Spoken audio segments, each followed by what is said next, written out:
for day 3 of this week, we'll be looking at worship as a dialogue. If you remember lesson 1, we said that worship is between two parties, the worshipper and the worshipped. Yeah? So we're talking about worship being a dialogue today. Our scripture is from Deuteronomy chapter 6, verse 4 to 9. It says, "Hear, O Israel, the Lord our God, the Lord is one. Love the Lord your God with all your heart and with all your soul and with all your strength. These commandments that I give to you today are to be on your hearts.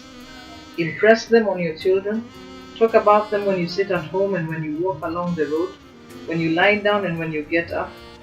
Tie them as symbols on your hands and bind them on your foreheads. Write them on the door frames of your houses and gates." And our activity, remember the activity? This is where you take out your notepad and write. This is the question. How practical is it to apply the above scripture in our day-to-day lives? Are you finding it easy to talk about God's commandments and teach them to your children or those who look up to you? If not, why not?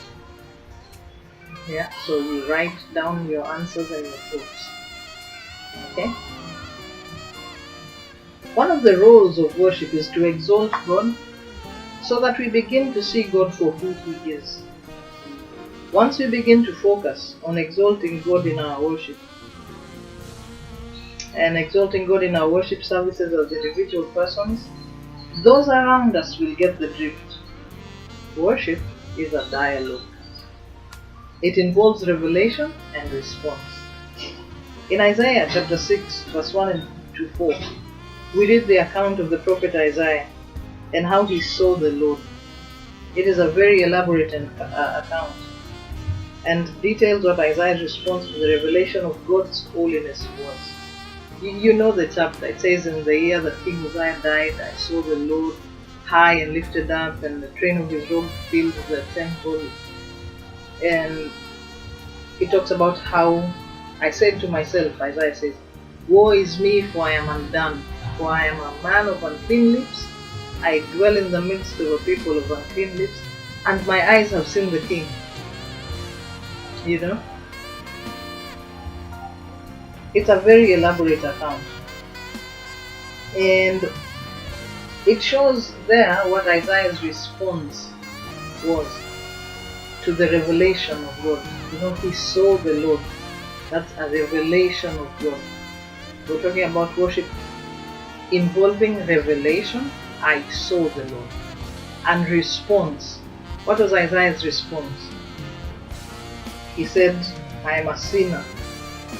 He submitted himself to the cleansing of the Lord.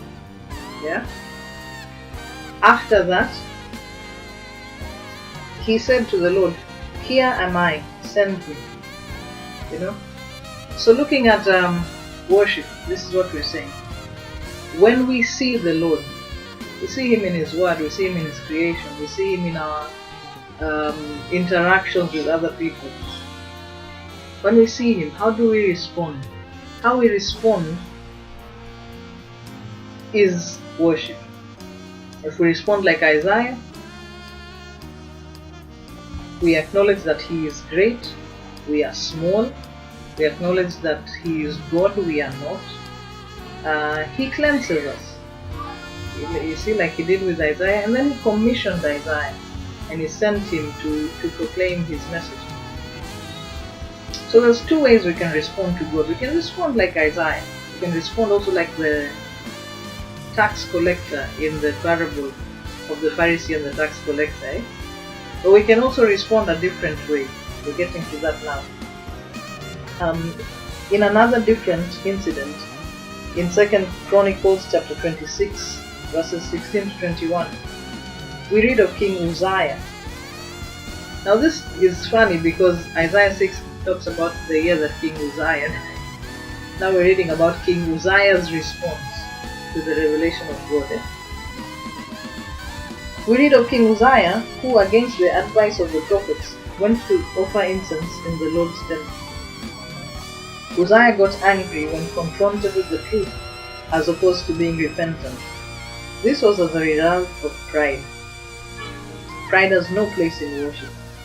The successful worshiper diverts the attention to God and away from themselves. This is what Uzziah did. Uzziah was the king. Uzziah decided to walk himself to the Holy of Holies with the incense and go offer it to the Lord. Now, kings were not to do that. Early on, we said God is very specific about how He likes His things to be done. And in that chapter of 2 Chronicles, we read that he was followed by 80, not 8, 80 priests who tried to stop him from going to the holy place to offer incense, but Uzziah was adamant. And you know what happened to him? The Lord struck him with leprosy. And leprosy in the Bible talked about being cast out. It's a type of sin. Lepers were outcasts. That was the word I was looking for. And you know what? Uzziah, his response to the word of the Lord through the priests was one of pride. And as a result, he was an outcast. All of the days of his life, he never again stayed with the people. You can read that in Chronicles. So we're saying you can respond either like Isaiah or like Uzziah, but you see the consequences. Yeah. So we're saying pride has no place in worship. Look, in Isaiah 6, Isaiah did not do anything special to receive the vision or the call of God. You know, we don't know. We don't know if he was fasting and praying. No, it just says in the year that King Uzziah died, like in the year that Trump became president, something like that, I saw the Lord. When he saw the Lord, Isaiah's response was one of humility and repentance, which led to atoning. Uzziah's response, on the other hand, was one of pride and rebellion.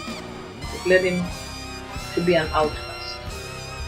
Our prayer thought today is this: what is your response to the presence of the Lord like? Is it one of humility or is it full of pride?